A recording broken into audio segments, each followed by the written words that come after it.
రైతు సోదరులకు నమస్తే. నా పేరు మల్లేష్. మీరు చూస్తున్నారు మల్లేష్ ఎడ్ల యూట్యూబ్ ఛానల్. నా చేతిలో ఉన్నది ఫాగర్. ఎండాకాలం వస్తుంది కాబట్టి డైరీ ఫామ్ రైతులకు ఆవులతో డైరీ ఫామ్ నిర్వహించే వాళ్ళు కావచ్చు, గేదెలతో డైరీ ఫామ్ నిర్వహించే వాళ్ళు కావచ్చు, లేదా గోట్ ఫామ్, షీప్ ఫామ్ నిర్వహించే వాళ్ళు కావచ్చు, ఈ ఎండ వేడిమి నుండి జీవాలకు కావచ్చు, ఆవులకు కావచ్చు, గేదెలకు కావచ్చు చాలా ఇబ్బంది ఉంటుంది. వాటికి కొంచెం అసౌకర్యంగా ఉంటుంది. అంటే ఈ ఫాగర్ని ఫిట్ చేసుకుంటే వాటికి కొంచెం మనము చల్లదనం ఇచ్చిన వాళ్ళం అవుతాం. కాబట్టి ఈ ఫాగర్ అనేది ప్రతి డైరీ ఫామ్లో కానీ, గోట్ ఫామ్లో కానీ, షీప్ ఫామ్లో కానీ ఉండవలసిందే.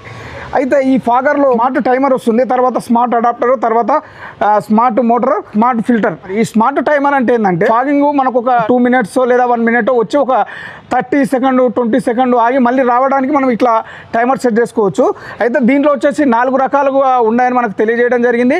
50 నుంచి 250 feet వరకు ఉన్నాయని మనకు తెలియజేయడం జరిగింది. స్టార్టింగ్ 10 నాజిల్స్ నుంచి 80 నాజిల్స్ వరకు ఉన్నాయని మనకు తెలియజేయడం జరిగింది. అయితే దీనికి సంబంధించి పూర్తి ఇన్ఫర్మేషన్ కావాలంటే స్క్రీన్లో నెంబర్ ఉంది, మీరు కాల్ చేసి కనుక్కోవచ్చు. డైరీ ఫామ్కు తగినట్లు మన లెంత్ని బట్టి మనం సెలెక్ట్ చేసుకోవచ్చు.